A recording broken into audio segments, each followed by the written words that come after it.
Lieutenant Commander James Forrestal sat in the dimly lit archive room of the Naval Historical Center, his hands trembling as he held what remained of the USS Senate's logbook from Operation High Jump. It was September of 2009, and he'd been researching his grandfather's naval service when he stumbled upon something that shouldn't exist. The logbook had entire sections missing, not lost to time or damage, but cleanly removed with surgical precision. The edges of the torn pages were too neat, too deliberate. Someone had taken a razor to this historical document and excised specific dates. February 7th through March 1st, 1947. These weren't random pages. They documented the exact period when the USS Senate, a diesel-electric submarine, had been tasked with a classified reconnaissance mission beneath the Antarctic ice shelf. According to the remaining fragments, the mission had been abruptly terminated. The submarine recalled to base with unusual urgency, and the entire crew debriefed by intelligence officers who confiscated all personal journals, photographs, and correspondence related to the deployment. What had they found beneath the ice that required such thorough suppression? If you're fascinated by classified military operations and historical cover-ups that governments don't want discussed, then you'll want to subscribe and turn on notifications, because what we're about to uncover has been systematically erased from official records for over 75 years. Share this investigation with anyone who questions the sanitized versions of history we're given. And if what you discover here resonates with your sense that powerful institutions hide truths they find inconvenient, leave a like to help this reach others searching for answers beyond the official narratives.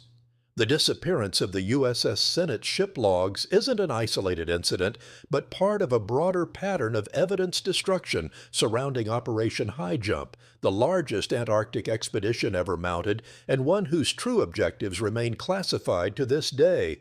Operation High Jump officially launched on August 26, 1946, with a stated mission of establishing research bases, training personnel for cold weather operations, and testing equipment in polar conditions. But the scale was extraordinary for a research and training mission. Over 4,700 personnel were deployed, including sailors, marines, and scientific observers. 13 ships participated, including an aircraft carrier, multiple destroyers, submarines, supply vessels, and icebreakers. 23 aircraft were involved, including flying boats and helicopters.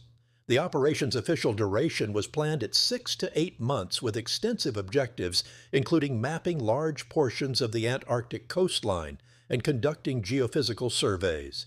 Yet despite this massive investment and ambitious goals, Operation High Jump was terminated abruptly after just 8 weeks.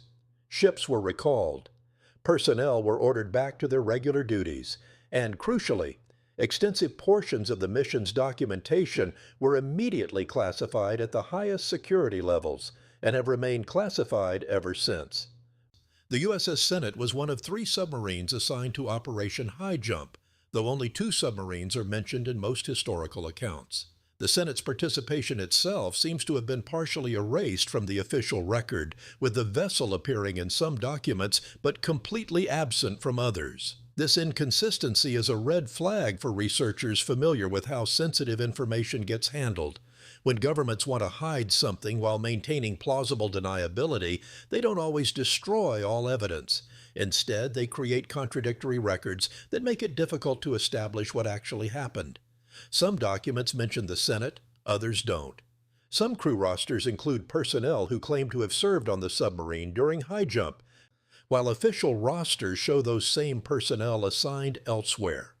The paper trail becomes a maze designed to frustrate investigation and allow authorities to dismiss any uncomfortable discoveries as researcher error or confusion.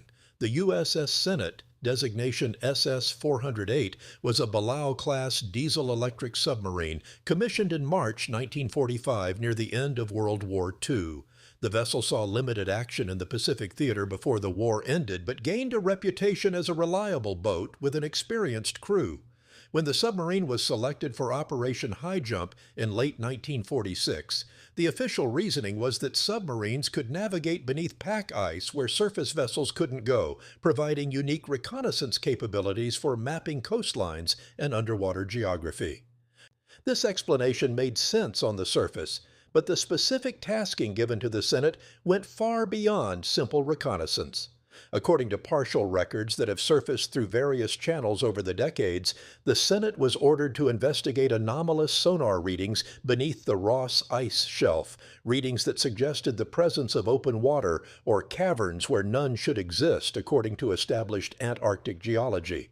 The submarine's commanding officer during Operation High Jump was Commander George Dufek, though Dufek's official service record shows only that he participated in Antarctic operations during this period without specifying his exact role. Dufek would later become a rear admiral and lead subsequent Antarctic expeditions in the 1950s, establishing permanent American bases, including McMurdo Station. His deep involvement in Antarctic operations over many years suggests he was trusted with sensitive information about the continent. Several crew members who served under Dufek on the Senate have spoken under conditions of anonymity about the submarine's mission during those missing weeks in February of 1947. Their accounts, while varying in details, share common elements.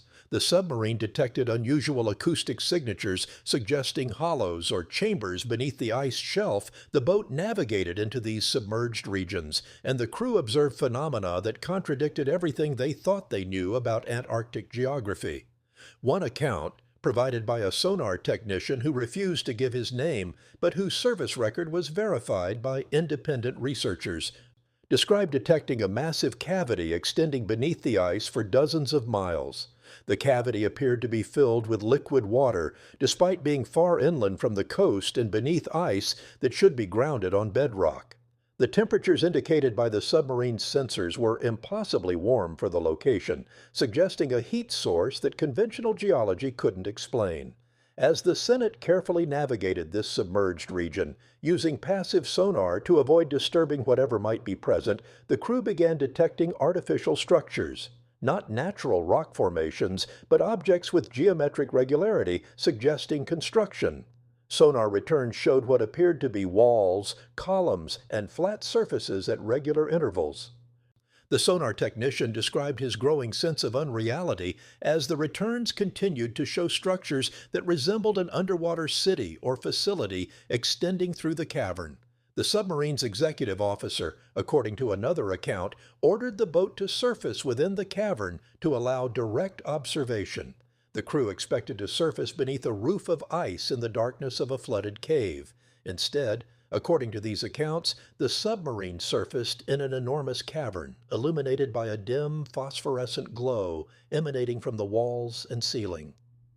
The space was vast enough that the far walls were barely visible. And most impossibly, there were signs of occupation.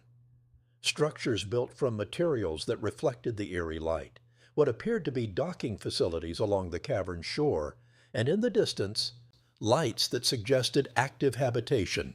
The crew observed all of this through the submarine's periscope and from personnel allowed briefly on the bridge. Then, before they could investigate further, they detected something approaching through the water, multiple objects moving with speed and agility impossible for any known submarine or underwater vessel, converging on the Senate's position. The accounts of what happened next are fragmentary and sometimes contradictory, which is unsurprising given that witnesses were sworn to secrecy and have been reluctant to speak even decades later. But the common thread is that the USS Senate encountered something beneath the Antarctic ice that demonstrated technology far beyond anything in the American or Soviet arsenal of 1947. The objects approaching through the water, detected on sonar, and then partially observed through periscopes, moved without any acoustic signature suggesting conventional propulsion. They accelerated and maneuvered in ways that should be impossible for solid objects of their size moving through water. As they approached, the Senate's electrical systems began malfunctioning. Lights flickered. The radio went dead. Even the submarine's compass started spinning erratically, suggesting intense localized magnetic interference. Commander Dufek, according to crew accounts, ordered an emergency dive to leave the cavern and return to open water beneath the ice shelf. But the submarine's controls weren't responding properly. The diving planes weren't functioning correctly. The ballast systems were experiencing electrical faults. For several terrifying minutes, The crew struggled with a boat that wouldn't respond to commands while unknown objects circled in the water around them. Then, as suddenly as the malfunctions began, they stopped. Systems came back online. The objects that had been approaching withdrew and disappeared from sonar.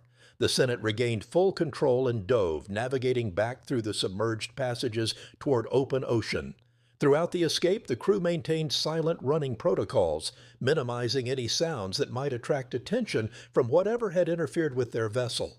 Once the submarine reached open water and put distance between itself and the ice shelf, Commander Dufek broke radio silence to transmit an encrypted message to the Operations Command Center aboard the USS Mount Olympus, the flagship for Operation High Jump. The exact content of that message has never been declassified, but within hours, the Senate received orders to return to base immediately and to maintain strict radio silence during transit. The submarine was instructed to avoid all contact with other vessels from the operation and to proceed directly to a specified location where intelligence officers would be waiting to debrief the crew. According to accounts, the crew was ordered to speak to no one about what they had observed, to surrender all personal notes and records, and to sign secrecy documents under threat of court-martial and imprisonment if they violated the oaths they were taking. The psychological impact on the crew was significant. Sailors are trained to handle danger, equipment failures, and the stress of submarine operations. But encountering something that defies understanding, something that suggests the existence of intelligence and technology operating in regions supposedly devoid of any human presence, creates a different kind of stress. Several crew members reportedly required psychological counseling following their return, though these counseling sessions were themselves classified and conducted by military psychologists who specialized in security-cleared personnel. The official reason given for the counseling in cases where records exist was generic stress from extended submarine operations in dangerous polar conditions. No mention was made of extraordinary encounters or of phenomena that challenged the crew's understanding of reality. The USS Senate's missing ship logs are not unique. As researchers have dug into Operation High Jump's documentation, a pattern has emerged of systematically disappeared records. Ship logs from multiple vessels have sections missing corresponding to similar time periods in February of 1947. Personal journals kept by officers and crew members were confiscated during debriefings and never returned.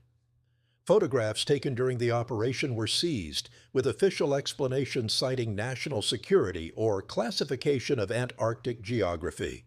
Even routine communications between vessels, which should be preserved in multiple copies across different ships' radio logs, are missing from archives.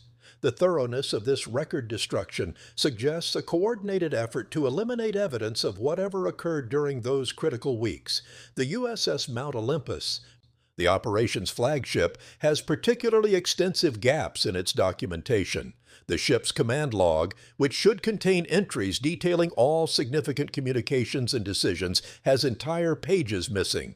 The operations officer's log, which should parallel the command log with additional tactical details, is even more severely redacted, with whole sections blacked out so thoroughly that not even individual words are legible. These aren't casual omissions or accidental losses. The pattern suggests systematic review and removal of any documentation pertaining to specific incidents or observations. Researchers petitioning for declassification of these records have been stonewalled, told that the documents remain classified for national security reasons, or in some cases, told that the documents cannot be located in archives.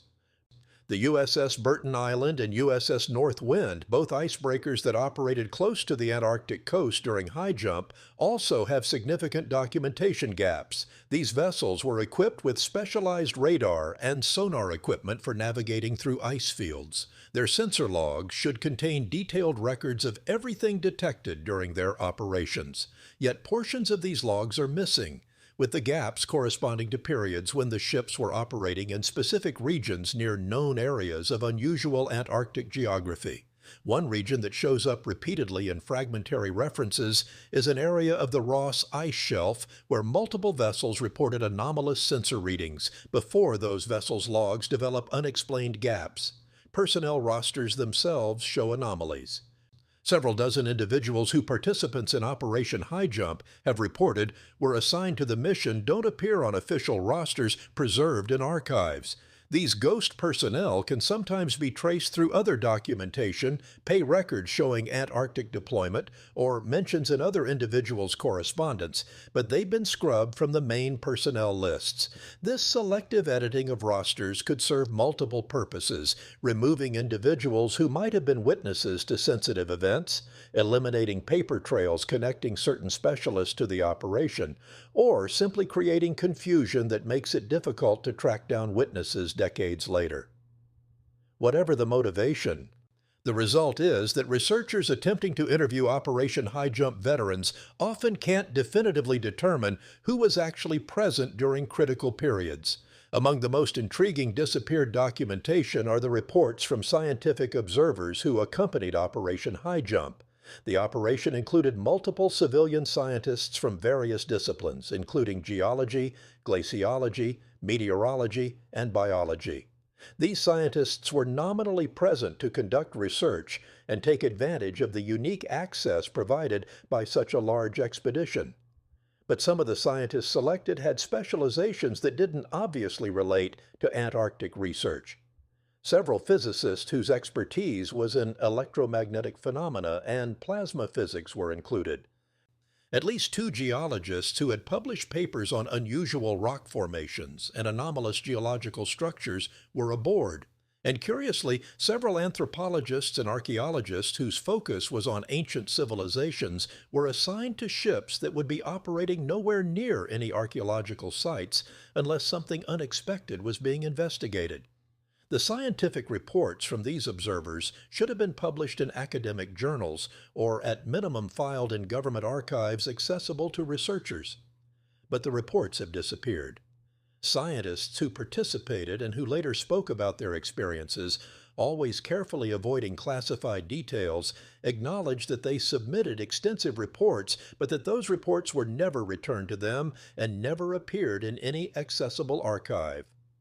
Some scientists reported that they were told their findings were being classified pending review, but that the review never concluded with declassification. Others were simply told that their reports had been lost, a claim that stretches credulity given that these were official reports from a major military operation that should have been preserved in multiple copies. Dr. Paul Sipple, a renowned Antarctic explorer and scientist who participated in Operation High Jump, later made cryptic statements in interviews suggesting he had observed things during the operation that he couldn't discuss. Sipple had been to Antarctica multiple times and would return on subsequent expeditions, establishing permanent bases and conducting research that earned him significant recognition. His legitimate scientific credentials are unquestionable. Yet in a 1963 interview late in his life, he stated that Antarctica held secrets that would change everything we understand about Earth's history if they could be revealed. When pressed for details, he declined to elaborate, saying only that some things were too important to discuss without proper authorization. Sipple died in 1968, taking whatever knowledge he possessed to his grave. Another scientist whose experience hints at extraordinary discoveries was Dr. Lloyd Berkner, a physicist specializing in ionospheric research, who served as Operation High Jump's chief scientist. Berkner had impeccable credentials, including work on radar development during World War II and later involvement in early satellite research. His scientific reports from High Jump should have been extensive and detailed, covering the operation's various research objectives. Yet Berkner's published works make almost no reference to Operation High Jump beyond acknowledging his participation. In the hundreds of pages of scientific papers and reports he published over his subsequent career, the largest expedition to Antarctica rates barely a mention. This silence from someone who should have been eager to discuss unique research opportunities suggests either that nothing of scientific interest occurred, which seems implausible given the expedition's scale, or that Berkner was constrained from discussing what he learned. Official histories of Operation High Jump acknowledge that casualties occurred during the expedition. Several personnel died in accidents, most notably when a PBM Mariner flying boat crashed on January 31, 1947, killing 3 crew members. Equipment failures in the harsh Antarctic environment resulted in injuries.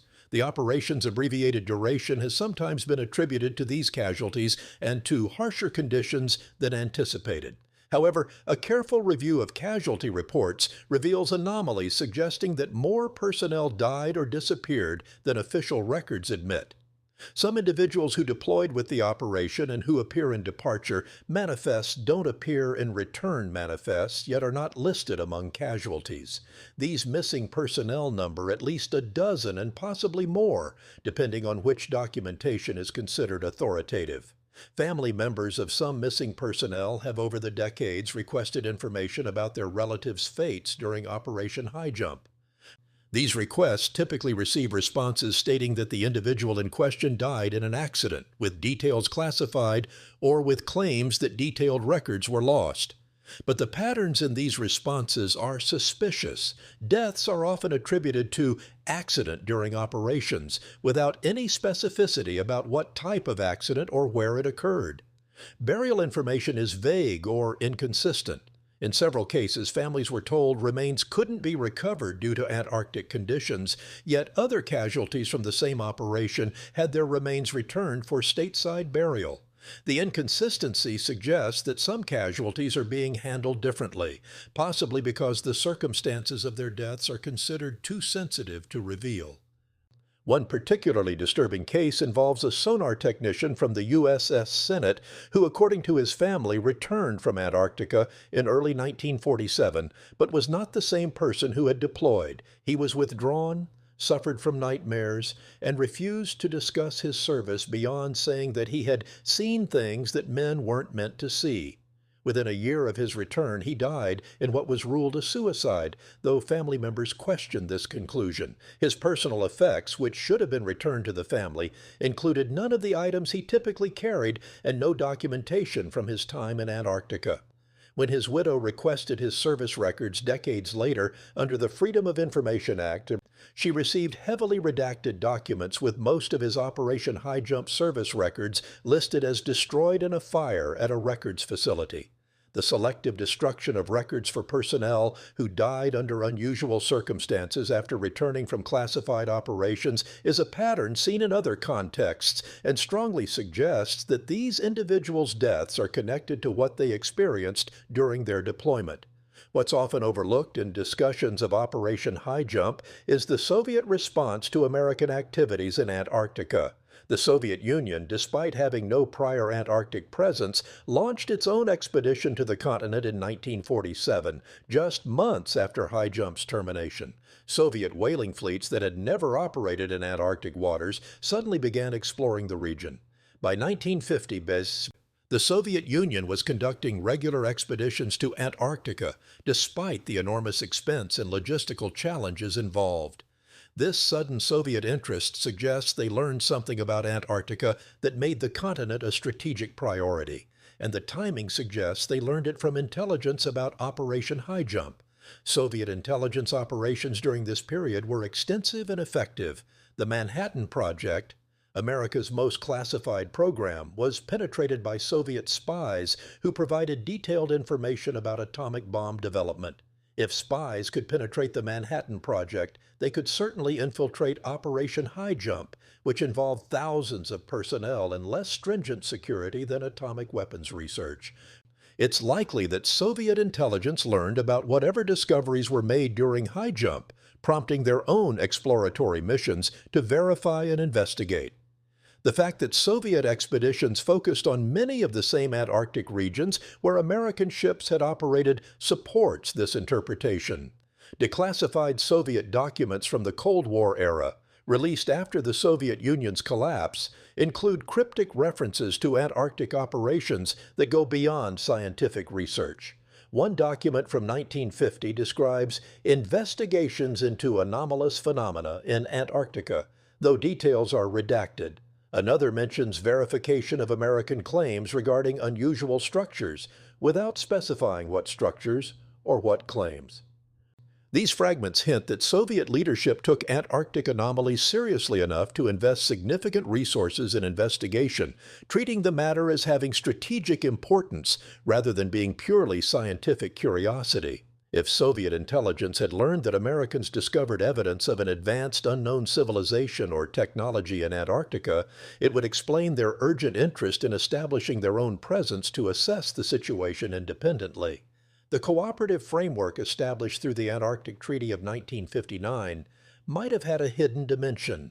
The treaty committed signatory nations to using Antarctica only for peaceful purposes, prohibiting military bases, weapons testing, and territorial claims. Publicly, this was presented as enlightened international cooperation and environmental protection.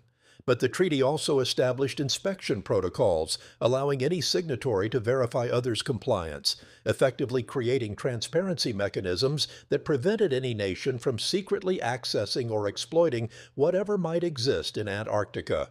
If multiple nations knew about discoveries made during Operation High Jump, the treaty could have been negotiated partly to ensure that no single nation gained exclusive access to Antarctic secrets. The timing of the treaty, coming just 12 years after High Jump and involving both American and Soviet participation despite their broader Cold War hostility, supports this interpretation. If the accounts from USS Senate crew members are accurate, if the submarine encountered underwater craft with capabilities far beyond 1947 technology, it raises profound questions about whose technology it was.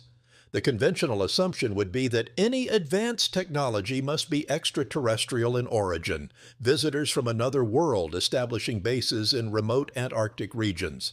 This interpretation has become popular in UFO research communities, with Antarctica frequently mentioned as a possible location for alien bases. However, another possibility deserves serious consideration: that the technology encountered was terrestrial, but belonged to a civilization or group that operates outside the known geopolitical structure, a hidden civilization with capabilities far beyond what publicly acknowledged nations possess.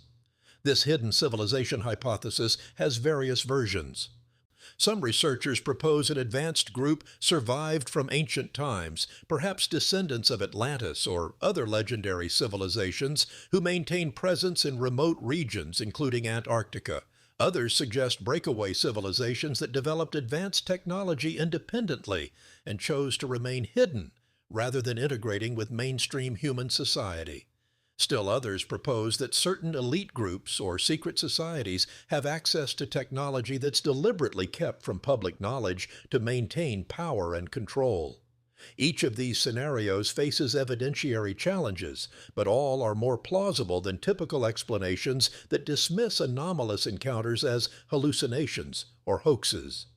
The technology described by witnesses: silent propulsion, extreme maneuverability, ability to interfere with electrical systems, matches characteristics reported in numerous UFO encounters, but it also matches what would be expected from applications of physics that are understood theoretically, but haven't been practically implemented by publicly known programs. Electromagnetic propulsion, for example, is theoretically possible and has been researched in various classified military programs. Localized magnetic field manipulation could produce effects on electrical systems like those reported by the Senate's crew. Technology that seems impossible often represents not violation of physical laws, but application of principles that aren't widely understood or implemented. If some group has been researching these areas for longer than publicly acknowledged or with greater resources than typical programs, they might have achieved capabilities that seem impossible to those without access to equivalent knowledge. The question of where such a group would obtain resources, personnel, and facilities to develop advanced technology leads to uncomfortable speculation about black budget programs, classified military research, and the extent to which truly revolutionary technologies might be hidden from public view. The United States military budget includes substantial classified components whose specific purposes are not disclosed. During the Cold War, the Soviet Union had similar black budget programs. If even a fraction of these resources went toward exotic physics and propulsion research, and if such research achieved breakthroughs not publicly acknowledged, it could explain encounters like the one reported by the USS Senate's crew. The technology wouldn't be alien, but rather terrestrial, and deliberately kept secret to maintain strategic advantage. Despite the thorough effort to suppress information about Operation High Jump, Testimony from participants has slowly emerged over the decades. As veterans aged and approached the ends of their lives, some became more willing to violate the secrecy oaths they signed, reasoning that whatever consequences might follow mattered less than ensuring the truth eventually emerged. These testimonies typically come anonymously or with requests that identifying information be withheld, but researchers have been able to verify service records and other details supporting the witnesses' claims to have participated in the operation. The testimonies share common themes that suggest witnesses are describing real experiences rather than fabricating stories. Multiple witnesses describe encountering phenomena that defied explanation. Lights in the sky moving at impossible speeds, structures visible beneath clear Antarctic ice, electromagnetic anomalies that interfered with equipment, and in several cases direct encounters with craft or beings that could not be identified as belonging to any known nation. One common element is the debriefing process that followed any unusual observation. Witnesses consistently describe being questioned intensively by intelligence officers, being ordered to sign additional secrecy documents, and being threatened with severe consequences if they ever discussed what they had seen. The uniformity of these debriefing descriptions across testimonies from different individuals who served on different ships strengthens their credibility, as independent fabrication would be unlikely to produce such consistent accounts of procedural details. A particularly detailed testimony came from a radio operator who served aboard one of the destroyers during Operation High Jump. He described receiving encrypted communications from other ships reporting objects in sky and underwater contacts that didn't match any known aircraft or vessels. He stated that these reports became frequent enough during a specific period in February 1947 that the Operations Command Center established a special reporting procedure with code words to use when discussing the phenomena. Ships were instructed to maintain reports to an absolute minimum and to transmit only via specific encrypted channels. The radio operator noted that the volume of classified traffic during this period was extraordinarily high, suggesting extensive discussions about the phenomena at command levels.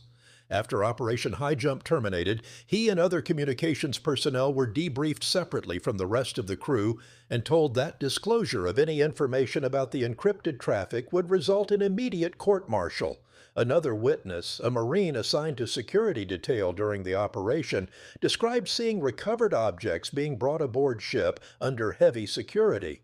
He couldn't identify what the objects were due to how they were packaged, but the handling procedures and the security measures used suggested something far more significant than ordinary equipment or specimens. The objects were kept under armed guard and were only accessed by specific personnel with special clearances. When the operation terminated and ships returned to base, the objects were offloaded first, before any regular cargo or equipment, and were immediately placed in secure vehicles for transport to unknown destinations. The Marine emphasized that the security procedures he observed went beyond anything he had experienced during World War II, suggesting that whatever was being protected was considered extraordinarily sensitive. Rear Admiral Richard E. Byrd, the famous Antarctic explorer who commanded Operation High Jump, made several public statements about the expedition that have fueled speculation about what was really discovered. In a press conference in Chile in March of 1947, just after the operation terminated, Byrd stated that Antarctica represented a land of everlasting mystery and that the continent held secrets that could affect the security of all nations. He warned that the United States needed to prepare defenses against fighters that can fly from pole to pole at incredible speeds. These statements, made by a respected military officer and explorer, seemed strange if the expedition had simply been a routine research mission that encountered nothing unusual. In subsequent years, Byrd made additional cryptic remarks about Antarctica that suggested he knew more than he was publicly saying. In a 1956 interview, he mentioned that Antarctica could be the key to understanding reality, and that future generations would benefit from what had been learned there. When asked to elaborate, he declined, saying that some things needed to be studied further before public disclosure. Byrd's final Antarctic expedition in 1956, Operation Deep Freeze, involved extensive exploration of regions, including areas where anomalies had allegedly been encountered during high jump. Byrd's personal journals from his various Antarctic expeditions have never been fully released, with family members and military authorities maintaining that portions remain classified for national security reasons. The timing of Byrd's death in 1957, just a year after his final Antarctic expedition, has prompted speculation among researchers. Byrd was 68 and had health issues, so his death wasn't necessarily suspicious. But the immediate sealing of his personal papers and the refusal to release certain documents even decades later suggests that authorities were concerned about what those documents might contain. Several researchers have petitioned for full release of Byrd's papers under Freedom of Information Act requests, but these requests have been denied with claims that portions of the documents remain classified or that they cannot be located in archives. The selective availability of Byrd's documentation, with some papers released and others perpetually unavailable, fits the pattern of partial disclosure seen with other Operation High Jump materials. Beyond testimony and disappeared documentation, physical evidence related to Operation High Jump exists in various forms, though accessing or verifying such evidence presents challenges. Photographs from the expedition were taken by dozens of personnel using both official cameras and personal equipment. Most photographs show routine scenes: ships, ice, personnel conducting operations. But some photographs that have surfaced through various channels show anomalies. Several images show objects in the sky that don't match any aircraft known to be part of the operation. Other images show unusual formations in ice or water that some interpret as artificial structures. The authenticity of these photographs is impossible to definitively establish, as they exist as copies of copies, often degraded through multiple reproductions, and original negatives are unavailable for analysis. Equipment recovered from the operation and later analyzed has yielded some curious findings. One report, never officially confirmed but described by multiple sources, claims that certain instruments returned from Antarctica showed damage consistent with exposure to intense electromagnetic fields far beyond what natural phenomena or shipboard electrical systems would produce. Compasses and other magnetic instruments allegedly displayed permanent magnetization patterns that suggested exposure to fields orders of magnitude stronger than Earth's magnetic field. If accurate, such damage would support accounts of encounters with technology capable of generating powerful electromagnetic effects. However, without access to the actual equipment or to official analysis reports, these claims remain unverifiable. Geological samples collected during Operation High Jump were analyzed by multiple laboratories, with most results being routine and expected given Antarctic geology. But some samples allegedly showed anomalies that geologists couldn't explain within conventional frameworks. One account describes rock samples showing evidence of artificial heating to temperatures that volcanic or natural processes couldn't achieve, suggesting the rocks had been processed or modified by some technological means. Another mentions finding metallic fragments embedded in ice cores that didn't match any known alloys and that appeared to have been manufactured rather than being natural meteoric material. These claims appear in secondary sources without direct verification, making them difficult to assess. But if even partially accurate, they would constitute physical evidence supporting the claim that something anomalous exists in Antarctica. The United States government's response to inquiries about Operation High Jump has evolved over the decades, but has consistently maintained that nothing extraordinary occurred. Official histories describe the operation as a logistics and training mission that was abbreviated due to weather conditions and equipment failures. When researchers present testimonies or documents suggesting otherwise, the standard response is that such claims represent misunderstandings, exaggerations, or fabrications by individuals seeking attention. This dismissive stance faces increasing challenges as more documentation emerges and as the number and consistency of witness testimonies makes blanket dismissal less tenable. But official positions rarely change easily, particularly when changing them would require acknowledging previous deception and would open questions about what else might have been hidden. Congressional inquiries into Operation High Jump have been minimal. In the decades since the operation, no substantive congressional hearings have examined the expedition's activities or its abrupt termination, despite the operation's size and expense. This absence of oversight is notable because Congress typically scrutinizes expensive military operations, particularly those that terminate early without achieving stated objectives. The lack of congressional interest suggests either that classified briefings satisfied oversight requirements or that powerful interests prevented serious inquiry. Some researchers have speculated that certain members of Congress were privately briefed about Operation High Jump's discoveries and agreed that public revelation would be inadvisable, leading to silent consensus to avoid scrutiny that might lead to uncomfortable disclosures. Freedom of Information Act requests filed over the years have yielded limited results. Some documentation has been released, typically routine administrative materials that reveal little about the operation's actual activities. Requests for specific categories of documents, such as intelligence assessments, scientific reports, or communications during critical periods, are typically denied with claims that documents remain classified, cannot be located, or were destroyed according to standard retention schedules. The pattern of selective release and denial suggests that authorities continue to regard Operation High Jump as sensitive even 75 years after the fact. Whatever was discovered or encountered, the judgment remains that public disclosure would be inadvisable, whether for national security reasons, to avoid social disruption, or to protect institutional interests. What's particularly striking about the Operation High Jump mystery is the international silence surrounding it. Multiple nations have conducted Antarctic operations over the past 75 years, many exploring regions where American vessels allegedly encountered anomalies during high jump. Yet no government has publicly acknowledged finding anything extraordinary. The Antarctic Treaty Framework provides mechanisms for sharing scientific discoveries.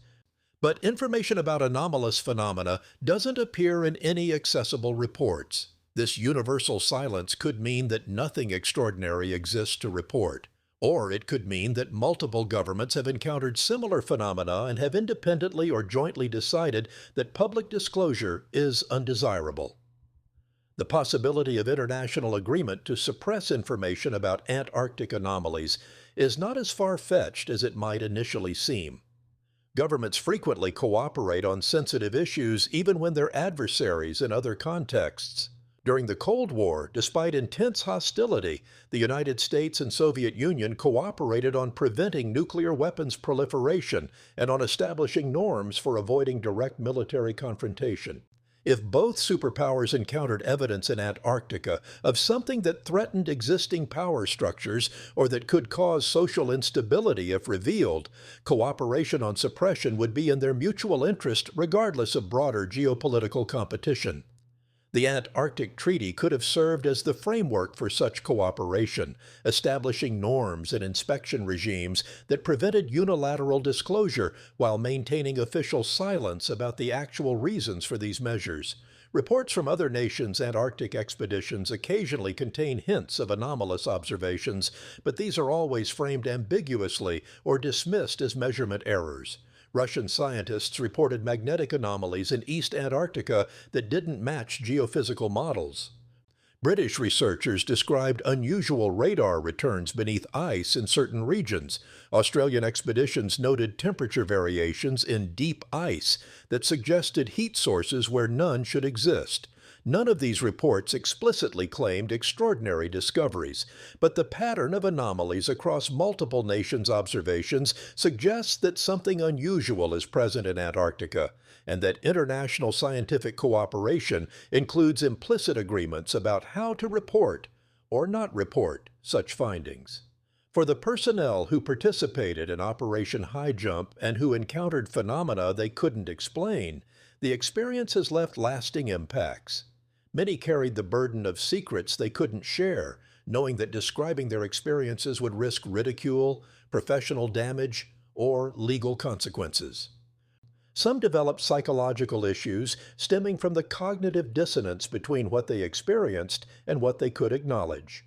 Others simply compartmentalized the experiences, treating them as classified information that wasn't their place to reveal, regardless of personal feelings about secrecy.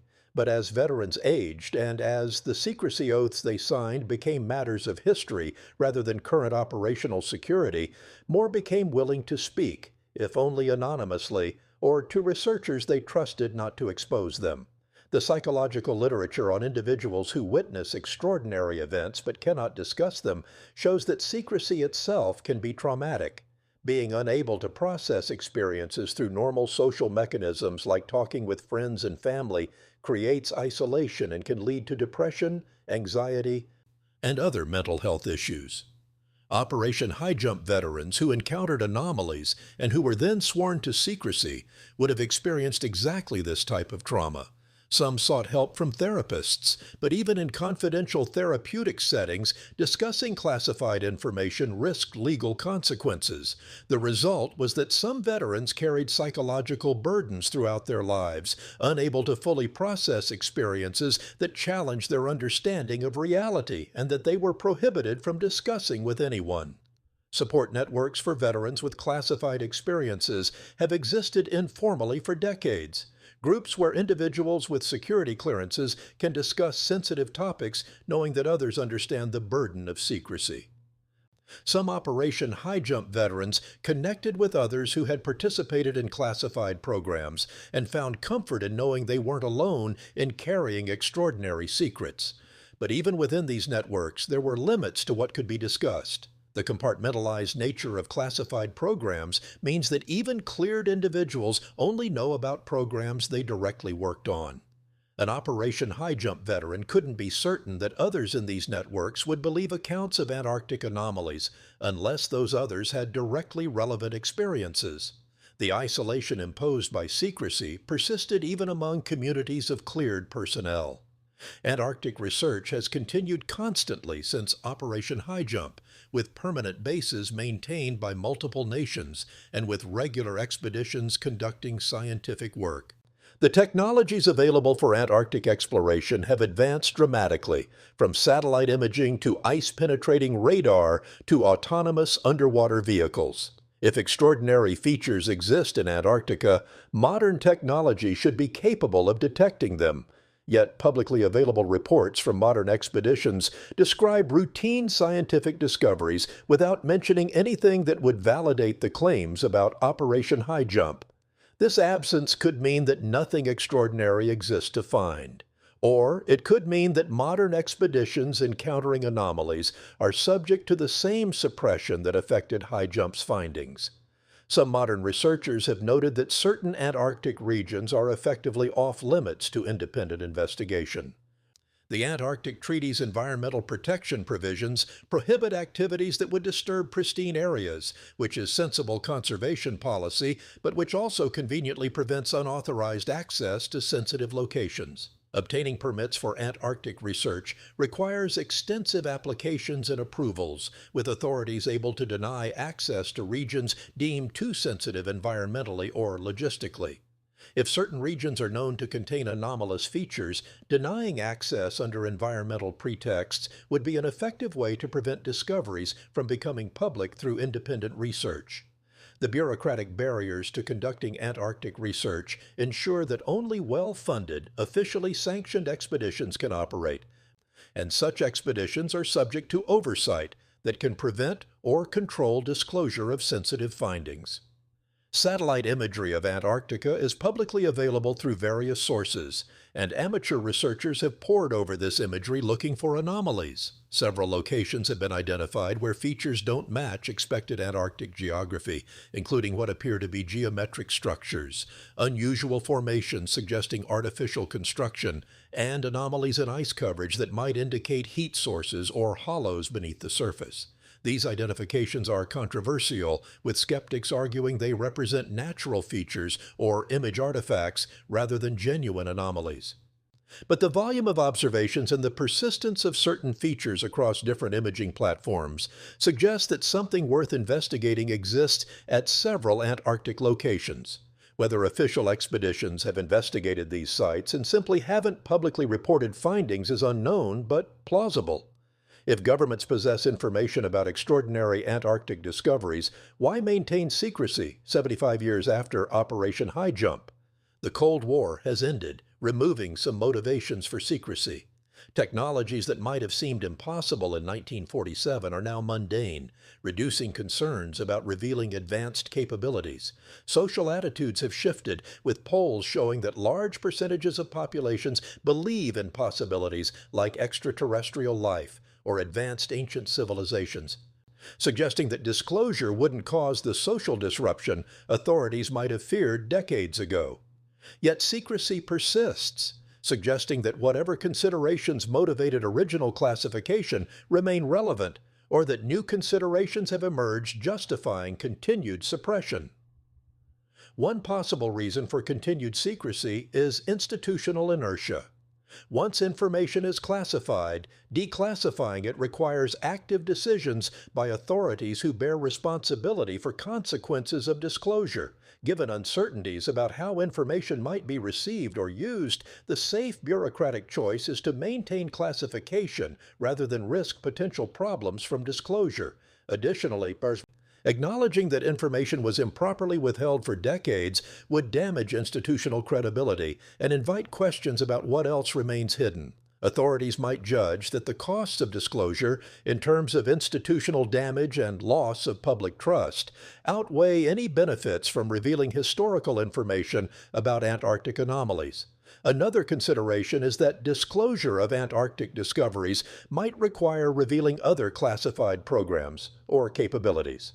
If Operation High Jump's findings led to research programs that remain active and classified, those programs might be compromised by disclosing their origins. If modern surveillance capabilities allow monitoring of Antarctic regions, revealing what's being monitored might expose those capabilities. The interconnected nature of classified information means that disclosing one element can create pressure to disclose related elements, leading to cascading revelations that authorities want to avoid. Maintaining comprehensive secrecy is simpler than managing partial disclosure that invites further questions. The question of whether citizens have a right to know about Operation High Jump's discoveries touches on fundamental issues of democratic governance and information control. In democratic systems, governments derive legitimacy from citizen consent, which requires that citizens have access to information necessary for informed decision-making. If Antarctic discoveries have implications for understanding Earth's history, humanity's place in the cosmos, or potential threats and opportunities facing civilization, citizens arguably have a right to this information regardless of how disruptive it might be. The alternative, where elite groups control information and make decisions without public input or accountability, contradicts democratic principles even when motivated by benevolent intentions to prevent social disruption. But proponents of secrecy argue that some information is too sensitive or too easily misunderstood to be publicly released without causing more harm than good.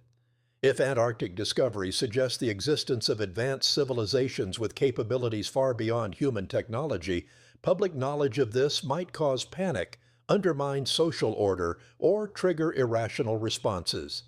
If the discoveries challenge fundamental religious or scientific beliefs, the social disruption could be severe, particularly if the information is released without adequate context and preparation.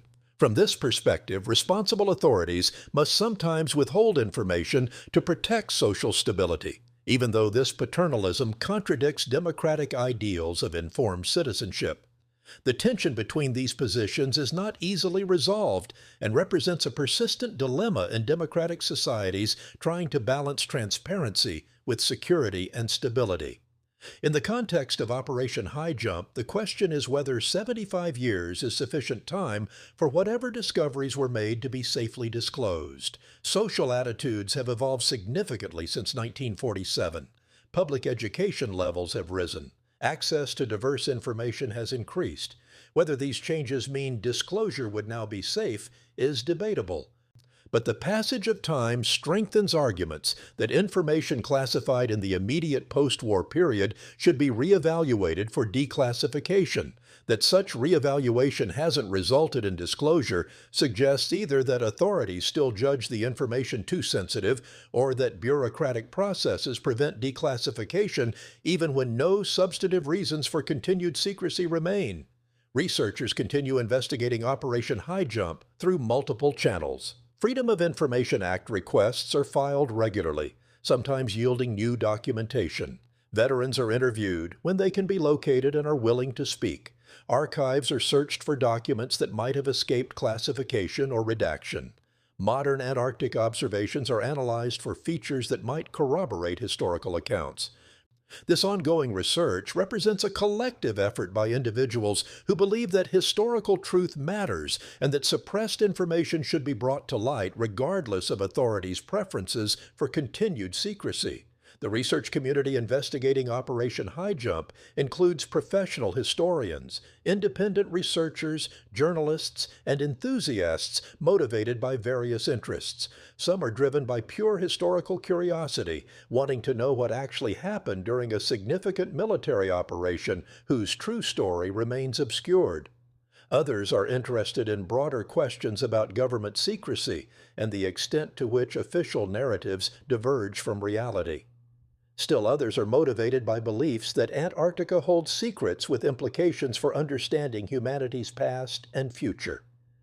This diversity of motivations creates both strengths and weaknesses for the research community. The breadth of interest ensures continuous attention, but disagreements about methodology and interpretation sometimes fragment efforts and make it easier for skeptics to dismiss the entire enterprise as fringe speculation. The most significant challenge facing researchers is the asymmetry of information access. Governments possess classified archives that contain definitive documentation of what occurred during Operation High Jump. Researchers have access only to whatever has been leaked, declassified, or inadvertently released. This asymmetry means that definitive proof of extraordinary discoveries remains out of reach unless authorities choose to declassify relevant materials, or unless a significant leak occurs. Researchers can compile circumstantial evidence, testimony, and fragmentary documentation that collectively suggests something extraordinary happened, but without access to classified materials, absolute proof remains elusive. This creates a frustrating situation where researchers can build increasingly compelling cases but cannot cross the threshold to conclusive demonstration that would force mainstream acknowledgement. 75 years after Operation High Jump terminated abruptly and its documentation began disappearing, the truth about what the expedition discovered remains hidden behind classification barriers, lost records, and official denials. The missing ship logs from the USS Senate and other vessels represent not just gaps in historical documentation, but active suppression of information that authorities deem too sensitive for public knowledge. Whether that information concerned encounters with advanced technology, discoveries of ancient civilizations, evidence of non-human intelligence, or something else entirely remains uncertain. But the pattern of suppression itself is certain and represents a significant historical fact independent of what was being suppressed. For the naval crew who discovered Antarctica's secret, whatever that secret was, the experience shaped their lives in ways they couldn't openly discuss. They returned from the frozen continent carrying knowledge that contradicted their understanding of reality, and that they were legally prohibited from sharing. Some took that knowledge to their graves, honoring oaths signed under threat of court-martial. Others eventually spoke, at least anonymously, ensuring that fragments of the story survived for researchers to piece together. The story they tell, collectively, is of an expedition that encountered something extraordinary in Antarctica, something that prompted immediate classification and that continues to be hidden decades later. The mystery endures because the evidence of suppression is clear, while the content of what was suppressed remains obscured. We know that Operation High Jump was the largest Antarctic expedition ever mounted. We know it terminated abruptly after 8 weeks, despite plans for 6 to 8 months' duration. We know that extensive documentation from the operation was classified and remains unavailable despite the passage of three-quarters of a century. We know that personnel were subjected to strict secrecy oaths and debriefings that went beyond standard military procedures.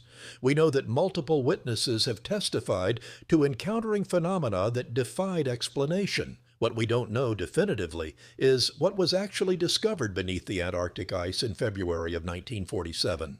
Until classified documentation is released, or until someone with direct knowledge provides comprehensive testimony with supporting evidence, the Operation High Jump mystery will remain unresolved.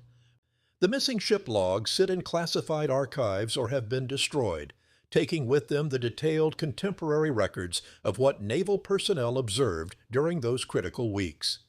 Future historians, accessing materials that current researchers cannot, may eventually piece together the full story, or the truth may remain permanently hidden, lost to document destruction, faded memories, and official policies that prioritize secrecy over historical accuracy.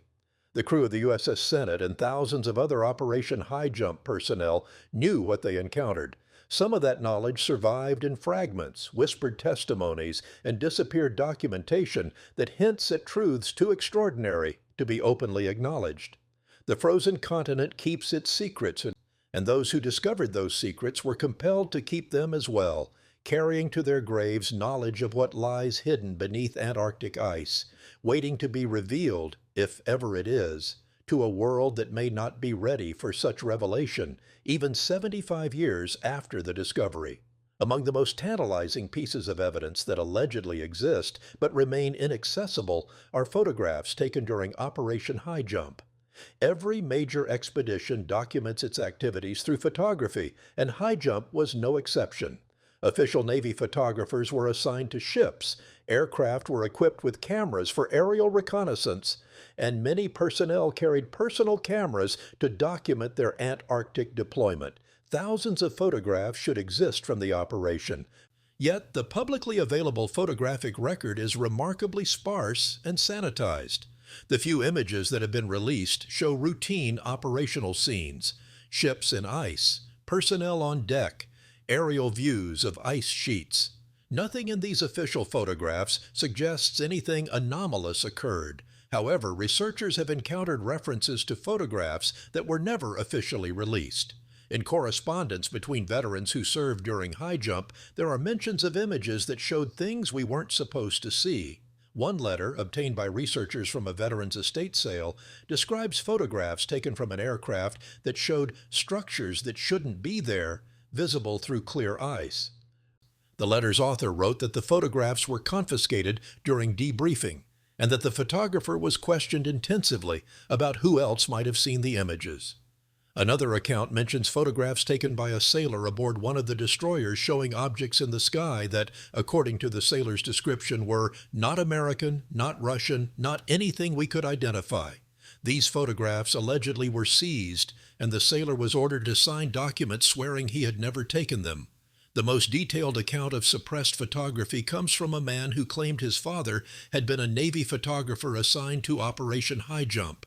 According to this account, the father, on his deathbed in the 1980s, told his son about photographs he had taken in Antarctica showing entrances to caverns beneath the ice, visible through crevasses and ice formations. The photographs supposedly showed evidence that these caverns were not natural formations but had been created or modified through some form of excavation. The photographer had been required to surrender all film immediately upon developing it, with intelligence officers reviewing every frame. Several rolls of film were confiscated outright, and the photographer was told that if he ever mentioned what he had photographed, he would face court-martial and imprisonment. The son tried to verify his father's account by requesting the photographs through official channels, but was told that no such images existed in accessible archives. If photographic evidence of Antarctic anomalies exists in classified archives, it would constitute visual proof far more compelling than testimony alone. Photographs can be analyzed for authenticity, compared with known geographical features, and examined for details that might confirm or refute specific claims about what was observed.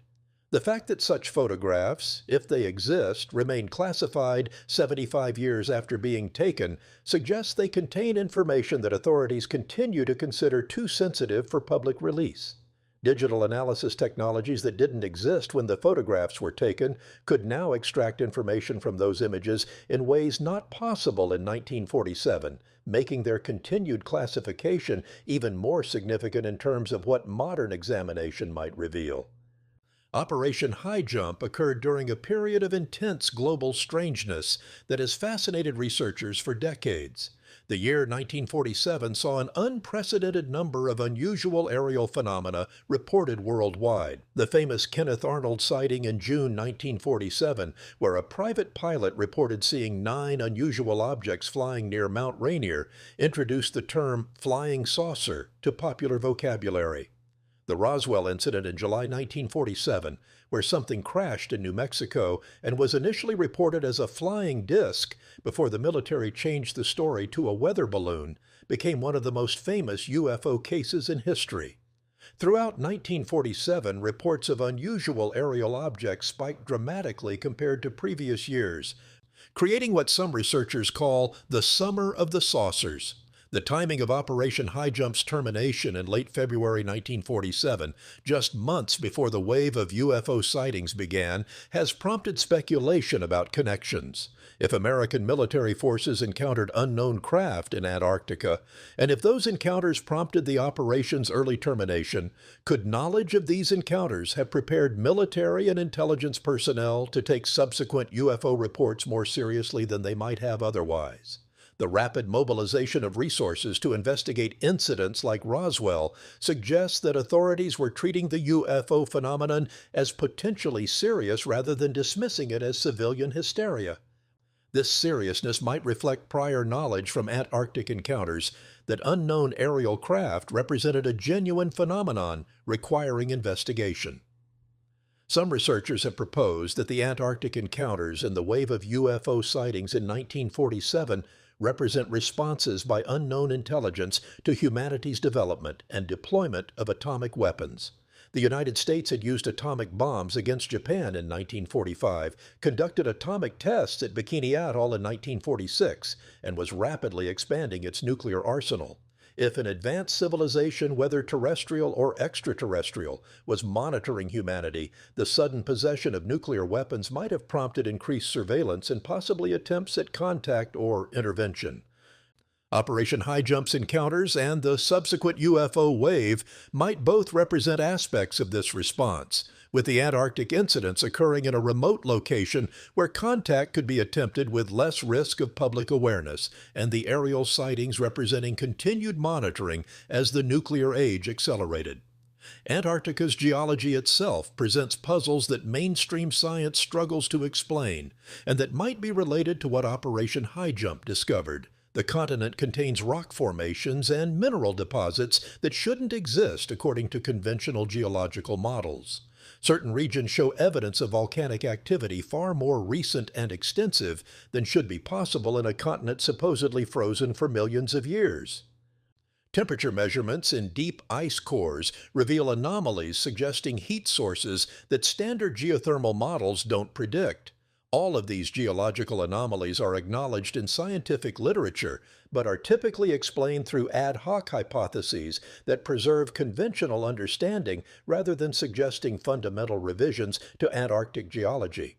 One particularly intriguing geological feature is the presence of warm lakes beneath the Antarctic ice sheet. Lake Vostok, discovered through radio echo sounding in the 1970s but not drilled into until 2012, is a subglacial lake containing liquid water beneath over 2 miles of ice. The lake is approximately 160 miles long and 30 miles wide, one of the largest lakes on Earth, yet it's completely hidden beneath the ice sheet. The water remains liquid due to a combination of geothermal heat from below and insulation from the thick ice above. But the amount of geothermal heat required to maintain such a large liquid water body exceeds what standard geothermal models predict for this region, suggesting either that the models are wrong or that additional heat sources exist. What makes Lake Vostok and similar subglacial lakes particularly relevant to the Operation High Jump mystery is that if the Senate crew's accounts of finding large water-filled caverns beneath the ice are accurate, they might have encountered subglacial lakes or connected systems of such lakes that weren't scientifically documented until decades later. The existence of these lakes was suspected by some geophysicists based on theoretical considerations and limited seismic data, but direct confirmation didn't come until much later. If Operation High Jump used submarines specifically to investigate suspected subglacial water systems, the mission would have been exploring geological features whose full extent wasn't publicly known until modern research confirmed them. The question is whether those explorations found only natural features or whether they encountered evidence of artificial structures or activities within or around these subglacial environments. Another dimension of the Antarctic mystery involves biology. Standard understanding holds that Antarctica's interior is essentially lifeless, too cold and isolated to support ecosystems beyond microorganisms. However, discoveries in recent decades have challenged this assumption. Organisms have been found living in extreme Antarctic environments, including deep beneath the ice where they shouldn't be able to survive. These discoveries have forced revision of ideas about life's limits and have raised questions about what other biological surprises Antarctica might hold. If Operation High Jump encountered evidence of life in regions supposedly too hostile for biological activity, it would have been a discovery with profound implications that authorities might have judged too complex to reveal publicly in 1947 when biological understanding was less advanced. Some testimonies from Operation High Jump personnel include references to biological observations that didn't make sense. One account mentioned seeing areas of Antarctica where ice was noticeably less thick and where vegetation appeared to be growing, impossible in the Antarctic climate, but consistent with locations where geothermal heat might create localized warm zones. Another account describes observing animal life in regions where no animals should exist, suggesting either that wildlife had adapted to niches that biologists didn't know existed, or that the observations took place in anomalous environments with conditions different from typical Antarctic regions. If these biological observations were accurate, and if they suggested the presence of unknown ecosystems in Antarctica, scientific investigation would be warranted, yet no expeditions specifically targeting these biological anomalies have been publicly acknowledged. The possibility of discovering extremophile organisms adapted to Antarctic subglacial environments has driven modern astrobiological research, as such organisms would be analogs for potential life on icy moons like Europa or Enceladus. Research programs drilling into Lake Vostok and other subglacial lakes have been partly motivated by this astrobiological interest. If Operation High Jump had encountered evidence of unexpected biological activity in Antarctic subglacial environments, it would have been a discovery decades ahead of its time, and the difficulty of explaining such findings within 1940s biological frameworks might have contributed to decisions to classify the information until better scientific context existed for understanding it. Whether such classification was justified or whether it represented inappropriate suppression of scientific discovery remains debatable. But the biological dimension adds another layer to the mystery of what Operation High Jump actually found. The pattern of suppression surrounding Operation High Jump is not unique, but fits within a broader pattern of classified military operations and covered-up discoveries that have characterized the national security state since World War II. Researchers familiar with other cases of government secrecy note common elements: immediate classification of documentation, threats against witnesses, destruction or disappearance of evidence, official denials of anything extraordinary, and persistent refusal to declassify materials despite the passage of decades. This pattern appears in cases involving UFO encounters, alleged recovery of unconventional aircraft, tests of advanced technology, and various other incidents that authorities judge too sensitive for public knowledge. The infrastructure for maintaining such secrecy is extensive and well documented. Classification systems allow authorities to restrict information with minimal oversight. Special access programs create compartmented security that prevents even cleared personnel from accessing information outside their specific need to know. Whistleblower protections are limited, particularly for information related to national security, creating strong disincentives against unauthorized disclosure.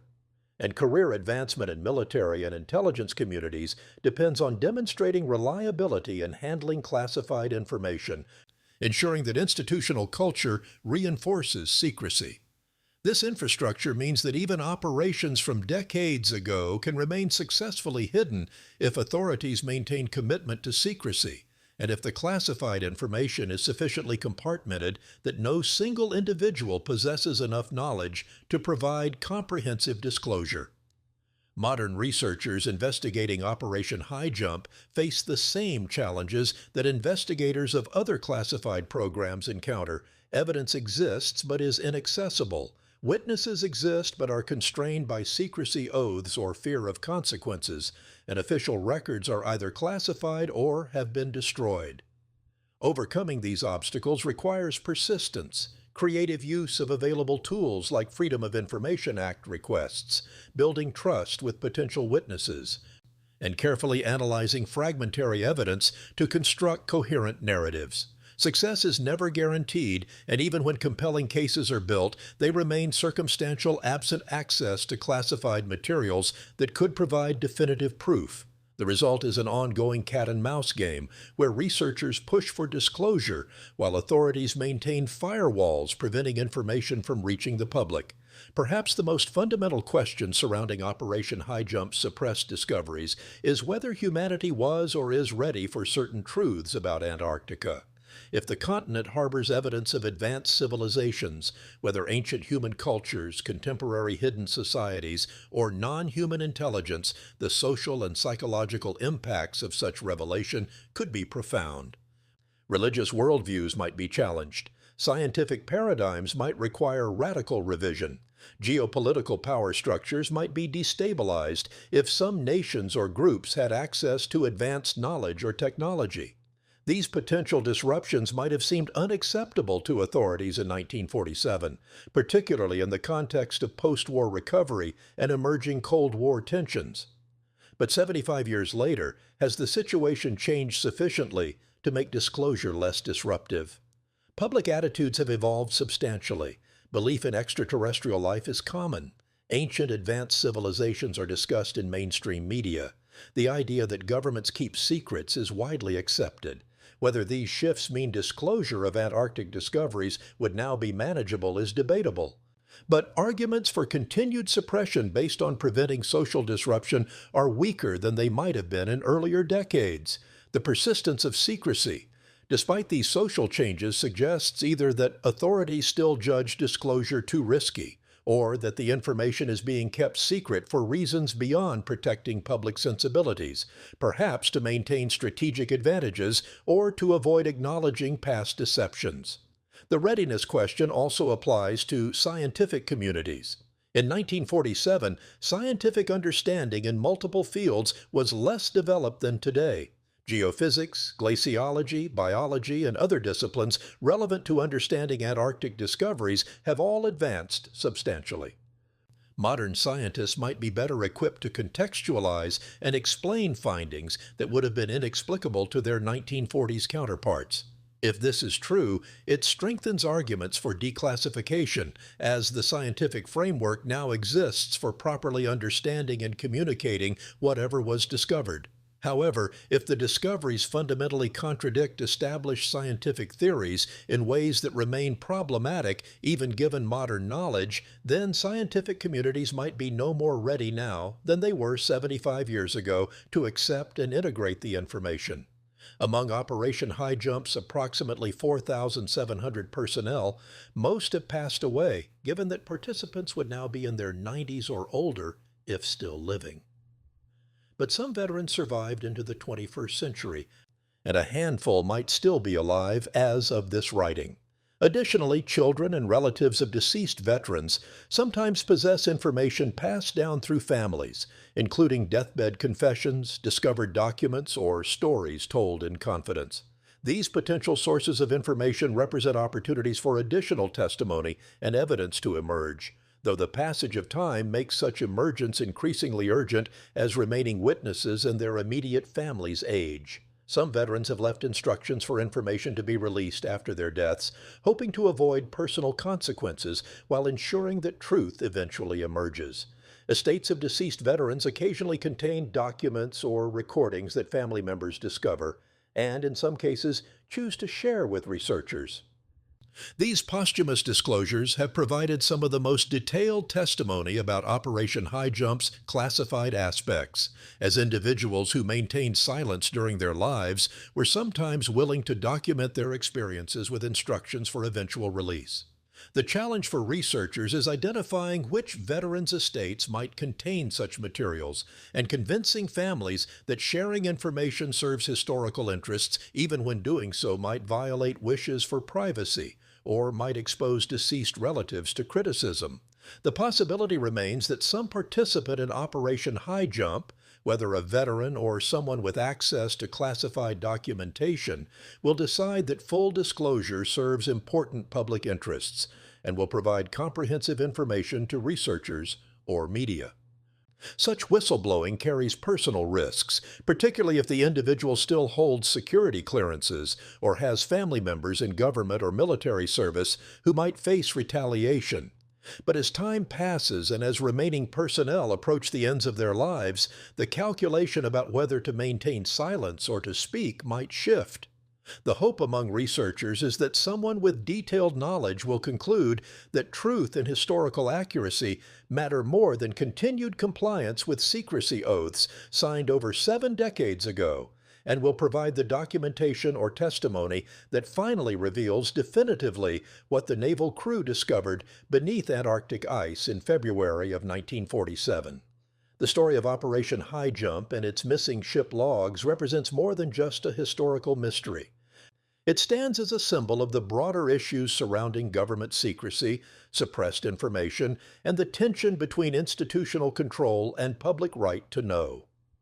Every classified document that remains unreleased decades after events occurred, every witness silenced by secrecy oaths, every piece of evidence destroyed or disappeared contributes to a deficit of historical truth that undermines trust in institutions and fuels suspicion about what else might be hidden.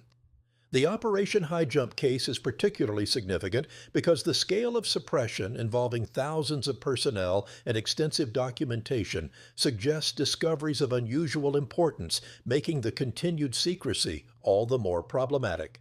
For those interested in Antarctic exploration, the continent remains one of Earth's least understood regions, despite extensive research over the past century. Most of Antarctica is covered by ice kilometers thick, with subglacial landscapes known only through limited geophysical surveying. Vast regions remain unexplored at ground level. What exists beneath the ice? What might be discovered if systematic exploration of subglacial environments becomes technologically and economically feasible? These questions remain open, inviting investigation by future generations who will have capabilities that Operation High Jump's personnel could only dream of. Whether those future explorations will find evidence supporting the extraordinary claims about what High Jump discovered remains to be seen, but the possibility ensures that Antarctica will continue to fascinate explorers, researchers, and anyone drawn to mysteries at the edge of the known world. The missing ship logs from the USS Senate and other Operation High Jump vessels sit somewhere in classified archives, in personal collections, or destroyed and lost forever. The truth about what those logs documented remains hidden or accessible only to the select few with appropriate clearances and need to know. But the absence of the logs tells its own story, a story of suppression and secrets, of discoveries deemed too significant or too disturbing to share. That story continues to unfold as researchers piece together fragments, as witnesses provide testimony, and as the long passage of time slowly erodes the barriers of classification and secrecy. Whether the full truth will ever emerge remains uncertain, but the search continues, driven by conviction that history matters, that truth should not remain forever hidden, and that the naval crew who discovered Antarctica's secret deserve to have their experiences acknowledged rather than erased from the historical record they helped create through their service in one of the most mysterious expeditions ever mounted to the frozen continent at the bottom of the world.